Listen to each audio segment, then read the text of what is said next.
So welcome back to Are We There Yet? Our video series from 2.4 Travel.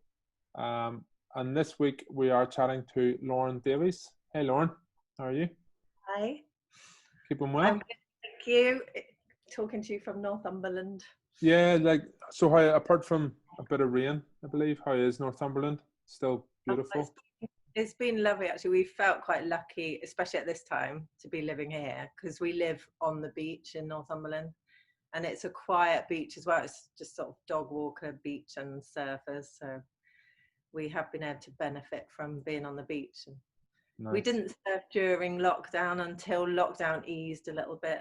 We felt there was a bit of a kind of moral dilemma to surfing during lockdown, so we didn't, but we could still benefit from the fresh air and the view. And yeah, have definitely. felt lucky. Northumberland has fresh air. I suppose, you're obviously drawn to the beach, and maybe you want to give us a wee bit of introduction about why that is, and what you sort of are involved in, like your background. Yeah, I'm a novelist, author and screenwriter, but I'm married. My 4-year-old just wanted to pop his head in and say hello, but he's ran off again. The first time it happened on my cats, so I love it. My signal might come in the bag and do a dance. We don't mind. Sorry, Lauren. I married a pro surfer, Gabe Davies, so he was a professional big wave surfer. And before that, I wasn't an ocean person at all, but we've been together 25 years. And he kind of opened my eyes to kind of world travel and the ocean. And I just realized how amazing it made me feel, like being by the ocean. So Gabe now works for Patagonia, the very ethical brand. He's their surf manager. So we always need to be by the sea somewhere. That's where you feel settled. Yeah. And we lived in southwest France for many years in Hosgor. And then we moved back to northeast England because Gabe's from here. So to be near a family and things. And then my writing kind of naturally shifted towards my niche being about writing about the ocean.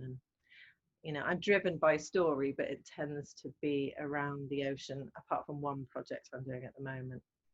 Okay. So basically, like you're quite involved then with Surfers Against Sewage as well in the area. Can you tell us a bit more about them in case people haven't heard? Their name is quite explicit as to what they're about, but it's good to find out more. It started really sort of in the early 90s. An amazing guy called Chris Hines, who's an amazing activist, and my publisher of my latest book, actually, Steve England, was one of the original Surfers Against Sewage founders. And it was started in Cornwall, and Gabe was really involved from the early days, but they were very much a small group of kind of activists who were pushing against pollution in the ocean. So that's where the name came from, because they were all surfers, and it was about sewage then. And the name is stuck. They haven't wanted to change the name, but their reach has really developed, and it's an amazing charity now, and very professionally run charity, but still with that same passion and still grounded in surfing. But Surfers Against Sewage do a lot of work now. They were really instrumental in the plastic bag charge in the UK, so they work at governmental level now. And have pushed and pushed and pushed, for change at policy level. And I became a trustee quite a few years ago now. I was really honoured to be asked to be a trustee, and there's some great people on the board. And then we just try and, work towards, making the planet a better place and protecting our marine environments, but protecting our whole environment. So it's been a lot about plastics recently, and they're currently pushing for a deposit return scheme on plastic bottles in the UK. Scotland have said that they're going to go for this deposit return scheme. So is this like going back to like your lemonade man that used to come and take your bottle back when we were little? But how good was that, like collecting up your bottles and then getting money back for your dandelion and burdock or your limeade? All those horrible flavors that we would now not let our kids drink. Yeah, exactly. I grew up on them. They're pushing for that, and so we've got an all-party parliamentary group, and our little boy Bo has kind of grown up with being surrounded by this. So he's gone to every Surfers Against Sewage event, and he does beach cleans, and then he's also been lucky enough to come to the Houses of Parliament a few times.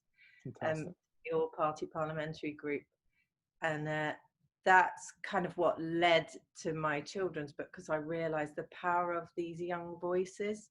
You know, one day he came to the all-party parliamentary group, and he'd made posters, you know, anti-plastic posters in his school, and he brought them along, and he spoke to the MPs, and he was like 4 at the time, but they can't. I realized the MPs can't ignore these young voices. Yeah. So Surfers Against Sewage is really good at involving the whole family, so it really becomes about. Because they do a lot in schools. Like it's a lot of it is education, isn't it? You know, it's not just the beach clean. It's sort of getting the step before that. You know, if we can change the mentality, then we don't need to do beach cleans, really. Exactly. Yeah, that's Surfers Against Sewage are really about at the moment trying to change things at source. You know, so they have a campaign called Return to Offender. If you find plastics on the beach and say it's from a big brand, you can send it back to the brand, and it's kind of making that brand aware where their products end up, and you know, start that change at source. And then, but they're very much about educating children, and so you can go, schools for example can go for plastic free school status, and it involves the school making like 3 or 4 changes in things they do in school using single-use plastics, and they can work towards getting a plaque for their school, and you know, that's quite exciting for children. And it just kind of is about educating and changing mentality and making small little differences, you know.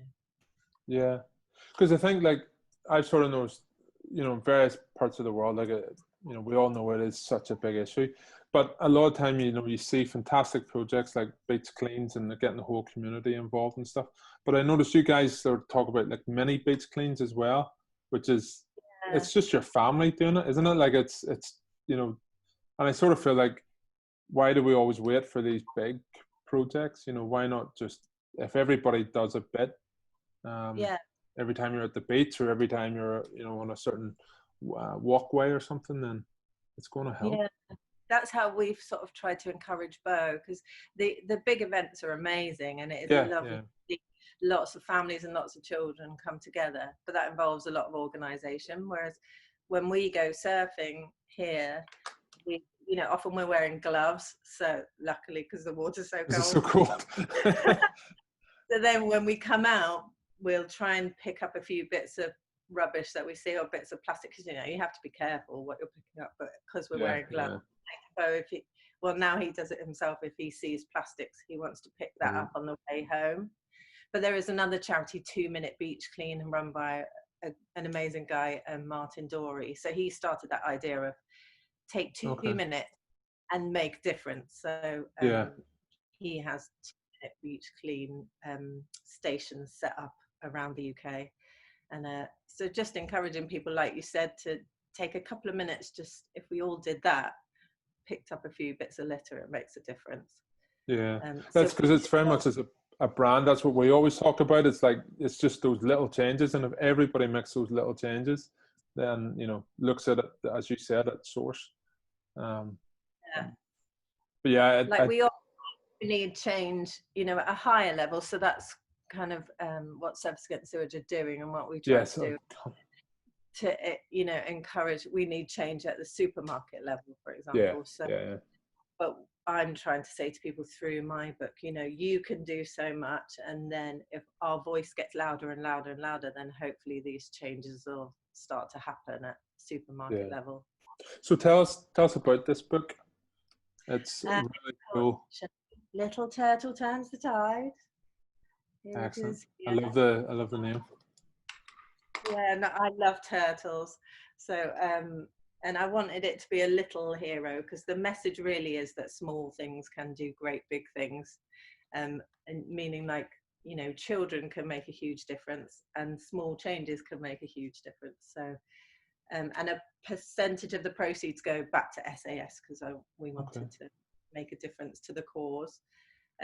But the book was inspired by Beau, because I was on the beach in France with him one day, and we were at a surfing event, so there was a lot of pro surfers and sort of press, and my publisher Steve, who's a friend as well, happened to be there, and Beau's like 3.5, and then looked around and saw there were loads of plastics and started telling the adults to help him clean the beach. Oh, really? And, Steve actually videoed him at the time and like couldn't quite believe what he was seeing, and Beau was just motivating everybody to start cleaning the beach. And you can't say no to a cute 3-year-old like that, you know, definitely not. 3-year-old. He was saying, Right. you know, leave these plastics, the animals will die. So that That's made me so realize cool.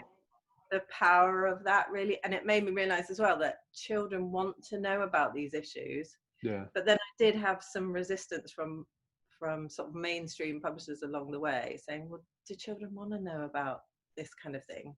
Which I felt kind of condescended to young minds, because they are like sponges. They want to know about the issues that affect them, and they want to protect their planet. And so that was this story inspiration for me. And then I happened to meet Nico Williams, the amazing illustrator, because her work's gorgeous. Yes, it is. Stunning. And I met her the same day in a cafe in France, and we were introduced by a mutual friend. And I started talking about I wanted to do a children's book, and this mutual friend said, you need to talk to her. Okay. She wanted to do a children's book. And so it was like dream collaboration, because Nico's a real environmentalist as well. And she, you know, she wanted to do something that was really authentic. And then we took it to Steve, our publisher at Orca Publications. And because he's, you know, lived and breathed environmentalism always, he wanted to do this properly. So the book's made using FSC certified paper and bio inks and solar power, and then it won't come wrapped in plastic, for example. So we just wanted to be sure that we were doing something that was true all the way through. Yeah, yeah. Well, that's it. There's no point sort of talking about all this and then putting in a plastic wrap or something, which a lot of, you know, you see it all the time, like a lot of brands. I think, Lauren, like, you know, one of the reasons when I found out, you know, how you were inspired about it by Beau and things like that, I just thought that was super cool, because I think you're right. I think children, we sometimes just think that, they're, you know, he's only 4, he won't understand, but their mind is just like, you know, Yeah. and that's, you know, the sort of travel that we're always pushing is like, kids aren't happy just sitting there, you know, like in a kids club or doing something like that. Get them out, get them learning, make them aware of the negative aspects of, you know, or not the negative, but, you know, the challenges faced by different like communities, you know, how you can help, even from a very young age. It's so important. We've always been like that when we travel with Beau. You know, you want him to be aware of the local culture and local communities and the issues that affect that area, and being aware when he travels. You know, when we travel, we always travel with our reusable bottles, like the one I've got here. Always travel with those, and we travel with he's always traveled with like metal straws and from aid and like bamboo cutlery if we need to take cutlery, and bamboo toothbrushes, and so we made our travel like as environmental as we can. But I think if we all thought more like children still, you know, they see things in a very sort of common sense way, don't they? Yeah. And just say what they're thinking as well, rather than worrying about politics and who you might offend, or, you know, all that nonsense, or money, you know, like it's and to Beau, that, you know, he says, well, why would we not protect our planet, because it's ours and we have to live on it, you know. That's how they think. And you said so clear. And I think, like you mentioned that your husband Gabe works for Patagonia, like they're, you know, up there in my eyes, as a brand that, you know, does say what they feel and challenges people to think about what they're doing. So yeah, they do, very much so. And so their motto's always been live simply, and we tried to do that. And then, but we've realized through this pandemic, you know, this awful pandemic, we realized, you know, we can live a lot more simply than we were. So it's kind of, it's given nice us that chance to sort of reflect. And, you know, we've started baking bread and things like that. You know. Banana bread, everybody. I haven't done banana bread yet. No. I've tried, well, like, and flour has been a bit like gold dust Yeah, here. yeah, I've heard it. So speaking of that, like, and I think, you know, it's one of the issues I wanted to ask you about with, you know, Surfers Against Sewage, and just from your general opinion as well, like, there's a lot in the press about the pandemic, you know, how there's less cars on the road, there's less planes in the sky, you know, like, you can see wildlife returning home and, you know, this sort of thing, which, don't get me wrong, it's great, you know, that overall, you know, impact that it's had. But I sort of, you know, there's definitely, like, our plastic consumption must be going through the roof now through, you know, I know here, like, there's restaurants now only using plastic cutlery again, you know, single use. And, you know, it's being promoted as safe. You know, gloves, masks sort of have been adopted now. What are you guys seeing at, you know, at that level with Surfers Against Sewage? Is there big concerns with this? Obviously, there must be. Yeah, Surfers Against Sewage have released quite a lot during the pandemic because I think they've seen there's been this, it's probably a bit of an inevitable shift back towards plastics. And, you know, obviously the pandemic has been important to be safe, and, you know, everyone's worried, you know, people are dying, so that it's, you know, that some of it being inevitable. But then I do feel that sometimes, especially with the supermarkets, there's this sort of default setting of just shifting back to like using cheap plastics, and it's almost, you know, they're on, you know, not looking for those alternatives because it's feeling like it's excusable at the moment. So I think it's just trying to still be aware of the planet as well. You know, we can't move from one crisis and completely forget another crisis. And, you know, I kind of hope that we would come out of this and we would start to emerge, and people would be more respectful of the world and realize, you know, and thankful for our planet and aware of the need to protect it. But it doesn't seem to be like that. We've had terrible problems with littering even in the UK. Like the press, like, when you've seen some, like, I don't believe everything I see in the papers, to be honest, but, you know, I think, like, last week it was like Brighton Beach or something, and, you know, the rubbish that had been left behind, and it's been noticeable, really noticeable. And I don't know, maybe it's because people have been denied for so long, you know, they're just emerging with a slightly different mindset. So I love the campaign that came out, "Don't be a tosser." Yeah, I saw that. It was really good, wasn't it? Yeah, it sort of hits home. I saw some signs, that Martin Dorey had posted, actually. Right. But I think there's still things we can do. Like, I saw a video of a diver in France, and he'd found a lot of, you know, the masks and gloves in the ocean.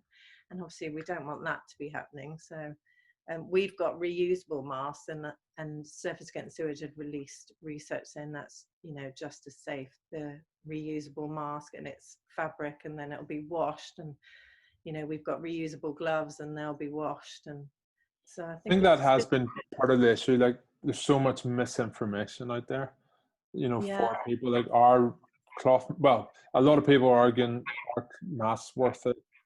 And then it's what type of mask, and then, you know, there's a lot of confusion. But we certainly, like, with reusable masks, we avoid the sort of single-use ones. And I think there has to be a move towards that, you know, because it's just not sustainable. It isn't sustainable, yeah. And I saw Surfers Against Sewage had released some research that showed that the virus stays longer on plastic than it does on, say, cardboard or paper. So there is quite a lot of misinformation. But to me, like, I noticed, because I was doing readings during the pandemic of Little Turtle Turns the Tide, and I kind of thought Little Turtle Turns the Tide was all about working together for the greater good, you know, and for the environment. But then for me, I realized that that was really relevant during the pandemic. You know, we've all worked together for the greater good, haven't we? And it's really helped during this lockdown situation. It's been really hard, but it shows the power of what we can do if we all work together. And I hope we can push that out to the other issues that affect the world as well. You know, all these that are important to us. So. So what's next then? Have you thought of other books, children's books, or? Yeah, I think like people keep asking me what the next book is for the little turtle, but we know we've still got quite a long way for this to travel, and I'm not done with this yet. So we just want the little turtle's message to spread as far around the world as we can. So we just launched in the US and in Australia. And I did have a trip booked to be in America, but obviously I can't be there. So it's harder to promote when you're not physically there. But yes, we sent it. The books were actually on a boat, like just as lockdown happened, like on their way to America.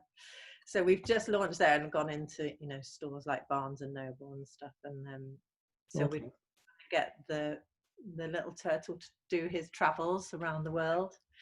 So, and you've done a few online readings and stuff as well. Really nice, and that also made me realize like what you can do even when I'm at home, but then I'm reaching children across the world. And we've done a free resources pack actually of like activity ideas and lesson plans and posters and things like that, which I could email out. And as soon as lockdown happened, a lot of parents were emailing me, and I'd sent hundreds out, you know, on email during lockdown, and they've gone as far as Hawaii. So I did like Instagram live, and I did a Facebook live for a hospice, a children's hospice that I'm close to, Naomi House in Winchester. So I did a reading for them, and Bo joined me because we've done a little turtle song and musical as well. So Bo joined me on one and sang a little bit. Excellent. So how do people find out then? Obviously you've got your Instagram page, which I'll put up the handle here, but it's little turtles turns a tide. Sorry. What is that the best way to sort of, if people wanted to have a look at that resource pack, or? Yeah, and find us on, if you find us on Instagram at Little Turtle Turns a Tide, or there's Facebook as well, same, and Twitter at Little Turtle SOS. But we've also got the website littleturtleturnstatide.com, and you can books there, and you can find out more information there. And it's on Amazon as well. You can. It's on Amazon and other online, like Waterstones online and Barnes and Noble and different places. So Little Turtles travel. And then I'm working on, I think when I had Bo, I realized that I wanted my work to make a difference. So every project I'm working on, really, that's given me the focus that even if I can make a difference in a small way with each of my pieces of work, that's what I want to do. So I'm writing a biography of an amazing, inspiring athlete at the moment who suffered a real challenge in life. So his biography is about helping people who are facing a challenge in life, whatever that may be. And then I'm working on a film as well that's a true story that with some issues that are really close to our hearts. So you're busy. Kept busy. I'm busy, but the little turtle's like my baby. Your baby. I'll show you, there's Bo's in here as well in one of the illustrations. Nico drew him in there. He's on the front of the boat. That's so cool. So he was so excited. She did that without telling me, and then he was so excited to be in there. Brilliant. So your kid's in a book, and he's just been in he was involved with like a Disney movie, a new Disney movie that came out. You got involved in like the shooting of the first scenes or something, yeah? We were the sort of surfing consultants in the new Artemis Fowl movie for Disney. And then so Bo was around that. He's watched it, I think, several times today since it came out. So we had to shoot. We had to shoot the surfing, which is like the opening sequence, and that was amazing. But amazing experience, just with great people, lovely team, and you know we were shooting on the beach together, and so it was really lovely experience. I'd like to do more like that as well. So But I think you find with like shooting surfing, that all the film stuff we've done, it's a challenge. You know, you've got to travel to somewhere and you have to, but you know, you don't dictate the timetable. You know, the ocean dictates the timetable and the Right, tides, yeah. swells and stuff. So it kind of seems to really gel people. Any film stuff I've done around surfing in the ocean, you always have this amazing atmosphere if you've got the right team, because it really gels you. You've really all got to work together. And Yeah. But I think when you're, you know, surrounded by people who are in their happy place, you know, and like I grew up surfing off the north coast of Ireland, but I try to stick to warm water now. And I'm not very good. But I just find, you know, like when you're on the beach, you know, there's just a sense of calm, I think, comes over people. Or, you know, for me as well, in the mountains, I love, you know, being up on top of the mountains sort of thing, whether biking or hiking. And I think yeah, that just makes everyone feel so much better, you know. It's, yeah. and whether we're traveling for work with surfing or we're just traveling surfing, you tend to meet like-minded people. Yeah. And there is a sort of world surf community. You know, we went on our honeymoon to the Maldives, and within the first day, we were on this tiny island. I think we knew about 10 people already that we knew from before, that we'd met through surfing. It's just a sort of community that's connected through this common love for the ocean, you know. Yeah. Well, listen, Lauren, thank you very much for your time. I really appreciate it. I wish you all the best with the book and all the other projects you're involved in. I highly recommend anybody listening to this gets, you know, has a look at Little Turtle Turns the Tide. Buy a copy, especially when some of the proceeds are going back towards such a great cause. And yeah, I wish you all the best with the stuff at Surfers Against Sewage as well. I know that it's always an uphill battle, so we'd love to keep supporting. Oh, So thank you. Wish thanks. you the best as well. I hope we can all Yeah, emerge and travel. we'll get there. We'll get there soon.